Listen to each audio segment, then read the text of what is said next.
Morning folks, and welcome back to the channel. I'm John, as you probably guessed by Gadget John being the channel name, and I'm in the middle of building my camper van out of a Peugeot Boxer, and today I'm mocking up my kitchen. So I thought I'd give you an idea of what my kitchen's going to look like and the other parts of the van, so I can start measuring things and trying to produce a rough detailed drawing, if you like, rough detailed drawing. So I'm just trying to get a feel for the way the van's going to lay out and what's going to be in the van and how it's going to feel walking around and moving around, that kind of stuff. So I'm just trying to work out here how much kitchen space I need. So I bought a kitchen worktop. I've got my sink here as well, and then I've got my fridge and freezer underneath. The other part of it is going to be just cupboards for storage. Everything in my van's going to be electric, so there's no gas or gas hob or anything like that. I've got an induction hob, a plethora of electrical cooking devices from George Foreman grills, other grills are available, to air fryers, little cooking electric pot that we use, all that kind of stuff anyway. So all that needs to be stored away in cupboards underneath. And mainly I need to get access to food, which is going to be in the fridge or the freezer, and then obviously the sink over here for water, washing the pots, washing me, brushing my teeth, having a drink, that kind of stuff as well. The toilet is going to be here. How much room I'm going to have to walk between, what sort of size that's going to be. My sofa is going to be over here, and when I sit on my sofa, what sort of view am I going to have out. So yeah, that's not too bad. If I'm sitting on the sofa, the worktop height doesn't obscure my window. However, the way that I'm going to construct the mechanism for the fridge and freezer to move in and out, so I can access them from this side or outside the van, is they're going to be on runners. So I need to make sure that they've got minimal clearance over each other and the floor, so that I don't end up with a worktop height up here.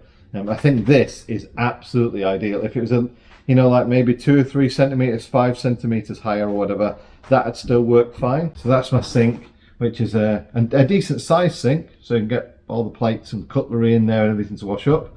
Certainly get my hands in there, get my face in there, get a proper wash. So I'm going to end up with a worktop that is going to be around about sort of 1.2 meters, something like that, of workspace. Which, bear in mind, in the last van I had, my sort of workspace was probably about that big, and then there was a sink there. So I think with the sink installed or folded down and that out, I'll probably have maybe an extra 20% worktop surface to produce the culinary delights that you've come to expect from Gadget John's cooking. So yeah, there's going to be pies, pizzas and pasties, with a few pints. And then over the top here, literally from sort of like about maybe that roof line there, are going to be cupboards. The cupboards are going to go back all the way back as well, so they're going to be a line of cupboards. And then in the middle here, roughly around about that line there, is a separator. So that's going to be allowing me to mount everything here to a hard surface that side. So this is my sink. Like I say, it's got a 1 tap fit in there, so you can put a mixer tap in there. It's not just going to be a cold water sink only. Couple of reasons why I chose this one. I like the design, I like the drop down lid for it. The depth of it was quite important as well, because my worktop depth is only going to be around about 4 to 425 mil, simply because I want to create more space in the side of the, in the middle of the van. The sink, let me have a look on my receipt, is a Lavender LD551, just in case you are interested. And my tap is a Comet London cold tap. So once I've closed the lid, that closes down, and then you're done with it. Why am I going with cold water only? A few people have asked this one. There's going to be no shower in my van, so it is just cold water, and literally I'm just going to have a 25 litre water container in my kitchen area, in the kitchen cupboard, and that's going to feed to this, and another 25 litre water container, which is going to be for the waste. And that's my water system done. Well, for me and 3 years experience of living in a van, I don't think I ever needed hot water that I needed a vast volume of hot water for, except for a shower. And like I say, campsites and services and all the other places you can go to for a shower are more than enough. So don't forget about the app Hustle as well, which is an affiliation of gyms in the UK, which allow you just to go for a day. And it can be from like £1 all the way up to 10 quid. And you get access to that gym for the day, which, you know, certainly means you get access to the showers, swimming baths if they've got them, swimming pool, but also the actual gym. So if you want to go and sort of, you know, sit there on a bike for an hour or pump some weights or whatever you want to do, I think sometimes you even get access to the classes there as well. So you get to do all of that as well for that one fee that you're mentioning. So at the end of the day, there are many, many options for me to get a shower. So showers in a van, I think, is about as important as having gold cutlery. That's my personal view anyway. So I looked at quite a few places for the fridge, and my remit for the fridge was it's got to be quiet running, and these are 40 dB. It's got to be something that I can take on all sorts of terrain as well, so they can't be fridges that don't like to be tilted as well. So this one goes up to a 30-degree tilt, and I just think that the design's quite cool as well. It kind of fits in with my colour scheme of the van too. I also decided that I wanted to be able to check them remotely, so they've got Bluetooth apps. It's a Gadget thing, come on, don't judge me. Yeah, like I say, they've got to be separate compartments. This one's got a light in as well, so you can see. Fit 2-litre bottles in there as well as all my other kind of stuff. And more importantly as well for this one, is that when they pull out, the lid opens up at the back there, so you can get access from either side. So as they're going to sit in my van here, if I want to come outside, then I flip it that way. If I'm inside, I flip it that way. But I can still get access to everything that's in my fridge. Obviously, you've still got all the controls on the front as well. But more importantly is, as a freezer, it'll work down to -18. And as a fridge, it'll work perfectly at, like, you know, sort of like, well, I kind of like my stuff quite cold, because some of you had a comment about the fridge that I said on there, River 2.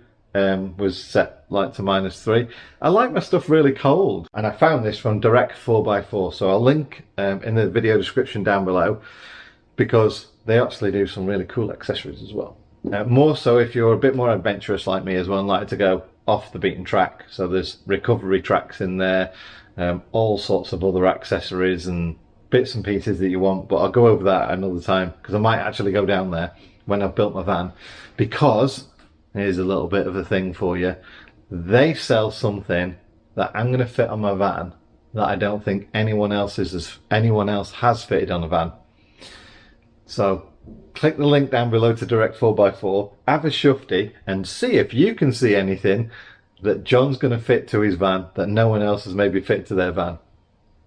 It's nothing to do with fridges, by the way. I don't know why I'm still looking at the fridge. So yeah, that's pretty much my kitchen layout and products and everything else. Why I've gone for this, because I know you guys, like say, you want to get the thoughts that I've got in my head. You know, I want to explain myself better, which I don't seem to be doing very well in this video, but hey ho. Obviously the kitchen edge is going to be boxed in. These will have drawers on them, so they pull out, and possibly a drawer front. I don't know if I'm going to bother with a drawer front or not to tidy them up, or whether I'll just leave them open. And then for their fans at the side, the box section here will have a couple of vents in there, just so they can vent out, because obviously they are going to generate a little bit of heat. Obviously they'll be allowed to vent inside the kitchen cupboard as well, but obviously when the door's shut, they're going to be able to vent a little bit. There'll be a little bit of a gap there. So Direct 4x4 for the fridges and the other bits and bobs, and Magnum motorhomes again coming through like a storm for the worktop and the sink and taps, and obviously got all the other fittings from there as well, because they do everything. So I've got my fittings for the cupboards, you know, like the little handles and latches, along with the water pipes for grey and fresh water, everything else. Like I said, they just do everything at Magnum Motorhomes. So yeah, thanks very much guys for being so epic. And they are so epic. I remember probably spending at least 30 minutes looking at different types of sinks, so I could get the, essentially I wanted it so that it drained at the back, so that my pipe work is all at the back. These are the weird things that you might think, oh my god, how far does John go into everything? But yeah, I wanted it so that when the sink sits on my worktop, that everything in that cupboard below the sink still is, you know, as open as possible. So I wanted to make sure that my sink didn't drain at the front, which some of them do. It drained at the back, so I could put all the drain and the pipe work and everything at the back, so that I still had more clean space and at the front. Hey ho, that's just me. So yes, they were very patient with me while we're going through all the different types of sinks that it has an offer, and the size that I needed to work to my worktop and all that kind of stuff. So yeah, if you do live anywhere near Grimsby, or even if you don't, it's worth a trip out there anyway. There's definitely a few hours to be spent walking around Magnum motorhomes. There we go. Right then. That's enough of me waffling about my kitchen and where I bought all my stuff from. And yeah, I'll catch you next time. And next time I'm going to be building out the inside of the van where the batteries are going to be stored for the electrical system. And also those side partitions that I was talking about, I'm going to be starting inscribing those in. So that's going to be an interesting video, isn't it? Oh yeah.